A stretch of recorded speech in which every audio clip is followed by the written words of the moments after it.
So hands up, or even give that thumbs a like if you want to stop hitting the ground before the golf ball or stop getting the tops or the thins. In today's lesson, we're going to take our iron and we're going to stop doing that for good. Let's have a look into it. So before we get stuck into this lesson, guys, I want you to just hit the subscribe button down for me below.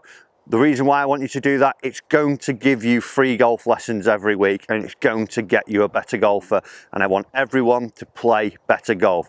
Hit it down below, totally free, turn on the bell notification. Let's get on with the lesson. So why do we hit the ground before the golf ball? And there's a couple of reasons why we would do it. Number one, we've got to control that low point ultimately. Where that club is touching the ground, we've got to make sure when we're with an iron, we get the ball and then we get the club bottoming out after the golf ball. We want to see it on the target side of the golf ball. And a lot of that's to do with our weight, how we actually manage where our weight is over the golf ball. We've got to see that we're in control of that in the backswing and of that in the downswing to see that we can actually, like I say, get it bottomed out at the right point. Also, we've got to control our wrists in the golf swing. We have hinge in the backswing and we create an angle between the lead arm and the shaft here, and we've got to see that we try and keep that at the right point to then use it, as opposed to using it too early and letting the club meet the ground before we actually get to the golf ball. So in a lesson recently that I had with one of my students, Mike, he had a real issue with his weight control. He was starting to not really recognize where it was. He felt he was doing one thing, that he was staying centered, but when we actually broke the video down and saw what he was doing in his backswing and then his takeaway, his backswing and then his downswing, we found that he was doing the total opposite of what he actually thought. So let's take a look at a little drill that I gave him to help him get the feeling and almost just a trigger to help him understand what he needed to do to help him transfer that weight.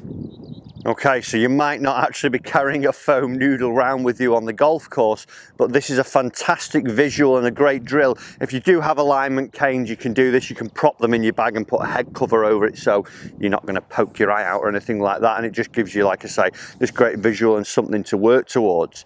Now with Mike, as he was set up to the golf ball, everything looked fantastic. He had some good angles in his body, the weight was in the right place in his feet, his grip looked good and the ball was in the right position. But then from there, what Mike said he was feeling was actually totally different to what he was actually doing, because what we found was that Mike said, well, as I swing back, I feel like my head stays very much in line with the golf ball here. And then on the way down, I try to keep it in line with it. And then I finish in line with it. Well, that's not quite what we want, Mike. That's probably why we're getting these facts, because you think you're doing that.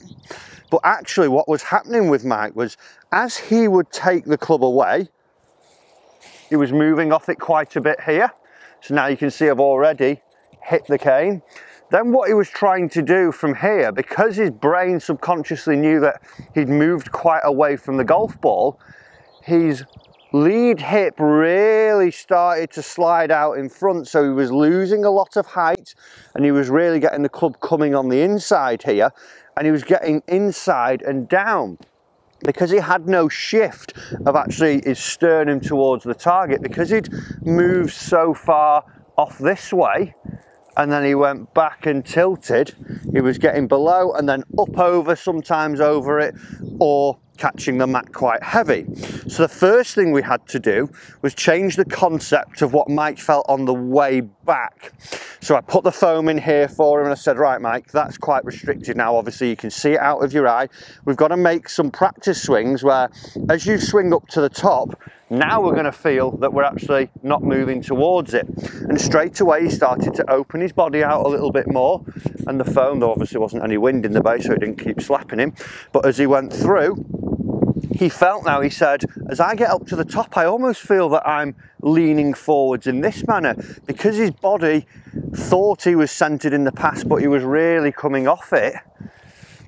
When he actually stayed centered and had that head not bashing back into the noodle, it felt really like he was over his lead side here. But like I said to him when we showed him on the video, it looked like this. We looked perfect, we looked great over the top. So from there I started to get him to hit a few balls and he started to make better contacts. The only problem was he started hitting them quite a bit to the right, or he'd get a bit of a overdraw going on, because in the past when he'd gone out, swayed off too much in the backswing and then tried to counteract it by tilting and driving that lead hip forwards, he was getting too stuck from the inside, as we see here.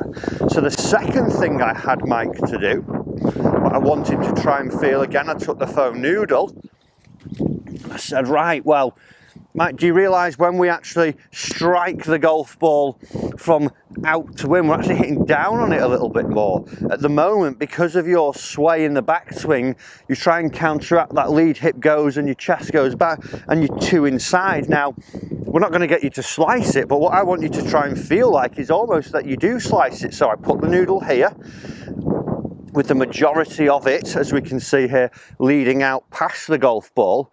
And I said, right, we've got to now accompany that feeling of staying on top of it.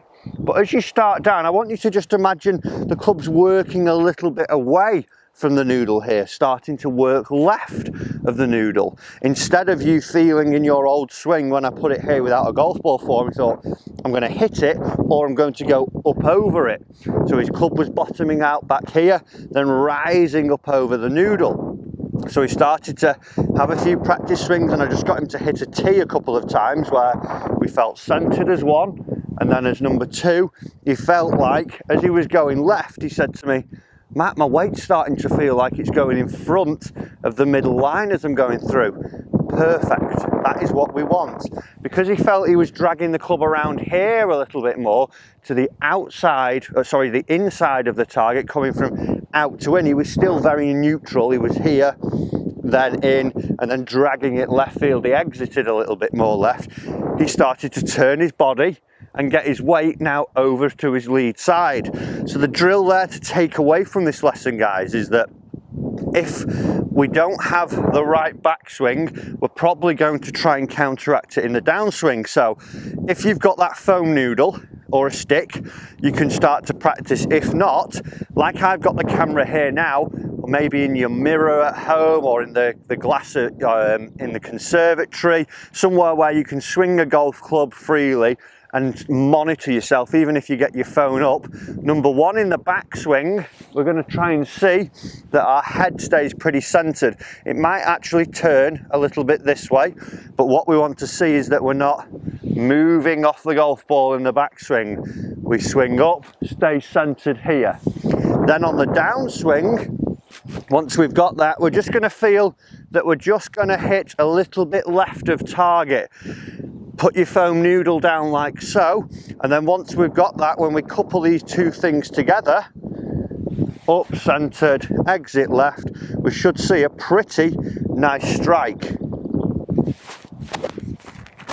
A bit like that one there. Tiny bit of a pull, but the contact was absolutely crushed.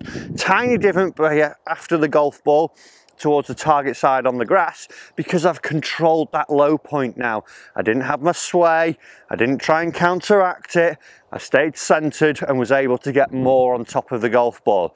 So if we're going to stop hitting the ground or hitting the top of the golf ball every time with our irons, I want you to do those drills for me, guys. We've got to control our backswing, and we've got to control how we compress the golf ball on the way down. If you've enjoyed this lesson, remember, as always, give me a like, share it with a friend as well who's really struggling with their contact with their irons. It might be the lesson that really helps them start getting those pure strikes.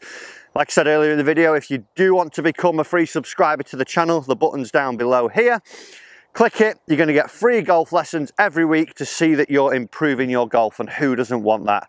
Guys, thanks for watching this video, and I'll see you in the next lesson.